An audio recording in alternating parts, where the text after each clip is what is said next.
ఇది నా యూకే ఇంట్లో బ్యాక్ గార్డెన్లో ఒకవైపు రేజ్డ్ బెడ్ అనమాట. ఇందులో చూడండి మల్టిపుల్ ప్లాంట్స్. ఇది సొర, ఈ వరుసగా సొర వేశాను. ఆ సొరల కింద మళ్ళా వరుసగా టమాటా మొక్కలు వేశాను. ఇది పెద్ద మొక్క, ఇది వచ్చి ఇవి వరుసగా ఈ టమాటా మొక్కలన్నీ వేసాను అనమాట. ఇట్లా చూడండి. తర్వాత ఉన్న రోజ్ ప్లాంట్స్ ఏమో ఈ బెడ్కి మధ్యలో ఉంటాయి. అక్కడి నుంచి చూస్తే మధ్యలో ఉంటాయి. ఇలాగా మీరు అన్ని రకాల మొక్కలను కలిపి వేసుకోవచ్చు. తద్వారా ఏంటంటే మనకి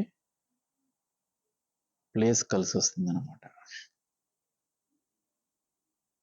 ఇదంతా కూడా నా వీడ్స్ నుంచి తీసిన లిక్విడ్ ఫెర్టిలైజర్ ద్వారా వచ్చిన గ్రోత్ మాత్రమే. ఈ ఇయర్ అంతా నేను ఈ గార్డెన్కి సంబంధించి అందులోనే వేస్తాను. ఆ లిక్విడ్ ఫెర్టిలైజర్ని తయారు చేసుకుని ఆ లిక్విడ్ ఫెర్టిలైజర్ని మాత్రమే వేస్తాను. ఇక్కడ ఏంటంటే యూకేలో గ్రీన్ బిన్ అంటే గార్డెన్ వేస్ట్, గ్రీన్ మన హెడ్జెస్ కట్ చేసిన చెత్త దగ్గర నుంచి ఆకులు అన్నీ కూడా గ్రీన్ బిన్లో కలెక్ట్ చేసి పెడితే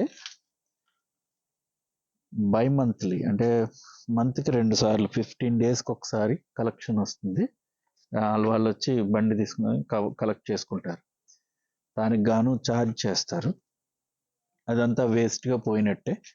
నేనేం చేశానంటే ఆ గ్రీన్ బిన్ని ఇంకా శాశ్వతంగా ఒక మూలన పెట్టి ఇది వరకు తెల్ల టబ్లో చేశాను కదా, ఇప్పుడు ఇదే గ్రీన్ బిన్ అనమాట. దీని నిండా చేయొచ్చు. బట్ నేనేం చేశానంటే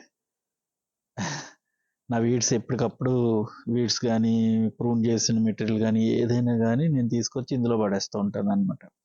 చూడండి, దీని నిండా వాటరే, మంచి చక్కటి సుగంధ పరిమళం వస్తుంది. దీని దగ్గరికి వస్తే అయ్యో వెళ్ళిపోదాం అని అనిపించదు. చాలా మంచి స్మెల్ వస్తుంది. తేనెటీగలు కూడా దీనికి ఆకర్షితం అవుతూ ఉంటాయి ఈ స్మెల్కి. సో చూడండి మైక్రోబియల్ యాక్టివిటీ ఎట్లా జరుగుతుందో. సో ఇదండి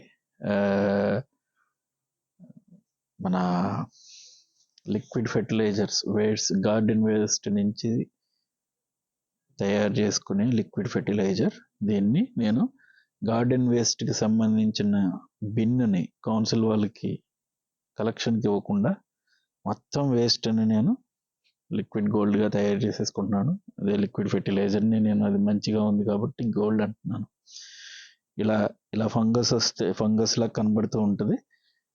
ఇది యాక్చువల్గా చాలా మంచిదండి. చాలా చక్కటి ఫలితాలు ఇస్తుంది ఇదేంటంటే నేను వాటర్ తోడేసుకుంటూ ఉంటాను. మళ్ళా రెయిన్ వాటర్ కానీ 2-3 రోజులు నిల్వ ఉంచిన ట్యాప్ వాటర్ కానీ అందులో మళ్ళీ యాడ్ చేసేస్తూ ఉంటాను అనమాట. ఇవన్నీ ఎదుగుతూ ఉన్నాయి. ఇట్లా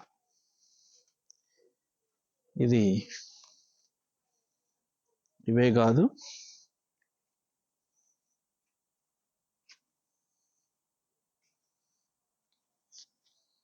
ఇవి నేను పాట్స్లో వేసిన బీఫ్ టమాటో, పెద్ద సైజు టమాటోలు అనమాట. ఆ మొక్కని కింద కూడా వేశాను. దీనికి కూడా సేమ్ అదే లిక్విడ్ ఫెర్టిలైజర్ని ఇస్తున్నాను అనమాట. సో ఇవంతా నారు కొత్త ఇవి ఎంత ఏపుగా పెరుగుతున్నాయో చూడండి. కాయలు కూడా స్టార్ట్ అయ్యాయి ఇవన్నమాట. ఫస్ట్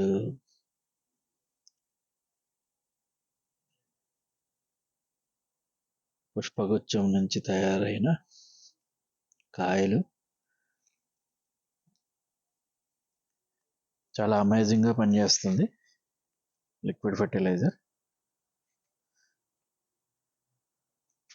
ఇది పొట్టలని పాయింట్ గార్డ్ అంటారు, ఆ చెట్టు అనమాట. ఇది అసలు దీనికి ఇప్పుడు పందిరి వేయాలి అర్జెంటుగా. నేను ఎంత ఎక్స్పెక్ట్ చేయలేదు అంత తొందరగా పాకేస్తుందని. చాలా స్పీడ్గా, అసలు మామూలుగా కాదు, చాలా స్పీడ్గా ఇదవుతుంది అది. సో ఈ ఈరోజు చాలా అనుకుంటాను మీరు లిక్విడ్ ఫెర్టిలైజర్ సెటప్ని తయారు చేసుకోవడానికి, పెట్టుకోవడానికి. మీ గార్డెన్ వేస్ట్, అలాగే మీరు వాకింగ్కి వెళ్ళినప్పుడు ఎక్కడైనా సరే మీకు మంచి హెల్దీగా పెరిగిన వీడ్ ఏదైనా ఉంటే దాన్ని కూడా పెరుగు తెచ్చుకుని ఆ లిక్విడ్ ఫెర్టిలైజర్స్లో వేసుకోవచ్చు. చక్కటి ఫెర్టిలైజర్, మంచి న్యూట్రిషియస్ ఫెర్టిలైజర్ తయారవుతుంది అనమాట. రైట్, ఇప్పుడు చూడండి, వీటికి ఆ లిక్విడ్ ఫెర్టిలైజర్ ఇవ్వలేదు, సేమ్ బ్యాచ్. ఆ లిక్విడ్ మన లిక్విడ్ ఫెర్టిలైజర్ ఇవ్వలేదు చూడండి. ఆకులు నైట్రోజన్ సరిపోక లేదా మాల్ న్యూట్రిషియస్గా కనబడుతుంది. సేమ్ బ్యాచ్లో అది. ఇది చూడండి ఎంత గ్రీనరీ, ఎంత లావిష్ గ్రీన్ ఉందో. అలాగే ఇది చూడండి, ఆకులు కూడా ఎంత పెద్దయో. ఇవి ఇంకా నేను నాటలేదు, అన్ని కుండీల్లోనే, చిన్న కుండీల్లోనే ఉన్నాయి. అఫ్ కోర్స్ అది కూడా ఏంటంటే బాటమ్స్ అప్ కుండీనే, చాలా తక్కువ మట్టి. అది 5 లీటర్స్ క్యాన్ని తయారు చేసిన ఇదనమాట. సో హోప్ మీకు ఇప్పుడు ఈ లిక్విడ్ ఫెర్టిలైజర్ మీద ఇవి మంచి నమ్మకం కలిగిందని కూడా అనుకుంటున్నాను. ఇదిగో ఈ టొమాటో ప్లాంట్స్ కూడా ఇది మొత్తం ఇప్పుడు ఈ సీజన్లో ఇది కుకుంబర్ ప్లాంట్ అండి. ఇది చూడండి, ఆల్మోస్ట్ అన్నింటికి దీనికి లిక్విడ్ ఫెర్టిలైజర్ ఇవ్వలేదు, దీనికి లిక్విడ్ ఫెర్టిలైజర్ ఇచ్చాం. చూడండి, న్యూట్రిషియస్గా కనబడుతుంది, ఇది ఫుల్లీ న్యూట్రిషియస్గా ఎదుగుతుంది. సో ఇట్లా మీరు ఎప్పుడైనా సరే 100 మంది 100 రకాల యూట్యూబ్ వీడియోస్ పెడతారు, అది చేసుకోండి ఇది చేసుకోండి అని. నా లక్ష్యం ఒకటే, మీకు రూపాయి ఖర్చు అవ్వకూడదు, లిటరల్గా జీరో కాస్ట్లో మన చేతిలో ఉన్నది. ఏముంది, ఈ లిక్విడ్ ఫెర్టిలైజర్లో ఏం వేస్తున్నాము, లీఫ్ మౌల్డ్ తెచ్చుకుంటున్నాం, అదొక్కటే చిన్న పని, బయట నుంచి తెచ్చుకుంటాం. ఇకపోతే అన్నం, ప్రతి ఇంట్లోని ఎంతో కొంత అన్నం మిగులుతుంది. ఒకప్పుడు చక్కగా దాన్ని కూడా ఔషధం లాంటి భోజనాన్ని తయారు చేసుకునేవారు, చెద్దన్నం అంటాం. ఇప్పుడు అది నామోషి, మనకి టిఫిన్ రూపంలో దాన్ని పోగొట్టుకున్నాం మనం. సో అట్లీస్ట్ అది మన లిక్విడ్ ఫెర్టిలైజర్లో ఉపయోగించుకుందాం. సో దాన్ని యాడ్ చేస్తూ ఉంటాం ఎప్పుడు ఉంటే అప్పుడు. అలాగే బియ్యం కడిగిన నీళ్ళు, పప్పులు కడిగిన నీళ్ళు, కూరగాయలు కడిగిన నీళ్ళు, ఈవెన్ కూరగాయ వేస్ట్ అంతా కూడా అందులోనే యాడ్ చేస్తున్నాం. ఇకపోతే మరి ఫ్లవర్స్ పూసే టైంకి నైట్రోజన్ రిచ్ కాదు కదా కావాల్సింది, ఫాస్ఫరస్ రిచ్ కదా అంటే ఏం లేదండి.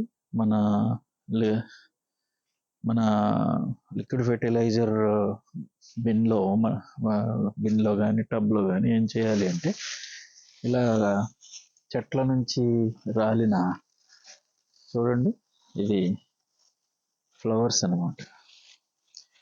చెట్ల నుంచి రాలిన ఫ్లవర్స్ని మనం తెచ్చుకుని ఇవి కూడా యాడ్ చేసుకుంటూ ఉండటమే. ఫ్లవర్స్ని యాడ్ చేసుకుంటే ఫ్లవర్స్కి కావాల్సిన న్యూట్రియంట్స్ లిక్విడ్ ఫెర్టిలైజర్లోకి వచ్చేస్తాయి అన్నమాట. ఆ తర్వాత ఫ్రూటింగ్ స్టేజ్లో యాక్చువల్గా ఇప్పుడు ఇందాక చూపించిన టమాటో మొక్క కాయలు కూడా ఓన్లీ లిక్విడ్ ఫెర్టిలైజర్ తోటే, ఇంకా ఏం యాడ్ చేయలేదు. బట్ కాయలు కాసే టైంలో ఏంటంటే మనం ఎక్కువ ఫ్రూట్ వేస్ట్, ఫ్రూట్ పీలింగ్స్ దగ్గర నుంచి, ఆనియన్ పీలింగ్స్ దగ్గర నుంచి ఇవన్నీ వేసుకుంటూ ఉంటే పొటాషియం రిచ్ లిక్విడ్ ఫెర్టిలైజర్ కూడా తయారవుతుంది. మనం ఏం వేస్తే ఆ న్యూట్రిషియస్ న్యూట్రియంట్స్ ఉన్న లిక్విడ్ ఫెర్టిలైజర్ మనకి బయటకు వస్తుంది అనమాట. సో మీరు ఇదే మీకు నిదర్శనం. ఈ నిదర్శనంతో మీరు సాటిస్ఫై అయితే కనుక దయచేసి మీరు ఈ లిక్విడ్ ఫెర్టిలైజర్ టబ్ని ఒక దాన్ని పెట్టుకోండి. మీకు పెద్ద స్పేస్ లేనప్పుడు, ఎక్కువ మొక్కలు లేనప్పుడు ఒక బకెట్ చాలండి. ఒక బకెట్. దానికంటే కావాలంటే ఇంకా కొంచెం పెద్ద సైజు డ్రమ్ తీసుకోండి. రైట్. యూకేలో ఉన్న వాళ్ళు అయితే గ్రీన్ బిన్ అంటాం. ఆ బిన్ని మీకు ఇంకా వేరే విధంగా ఉపయోగించే అవసరం లేదు. ఇంకా ఇది కనుక స్టార్ట్ చేసుకుంటే, సో కలెక్షన్ ఛార్జెస్ మనం పే చేయక్కర్లేదు, సేవ్ చేసుకుంటాం. పైగా లిక్విడ్ గోల్డ్ ప్రొడక్షన్ జరుగుతుంది.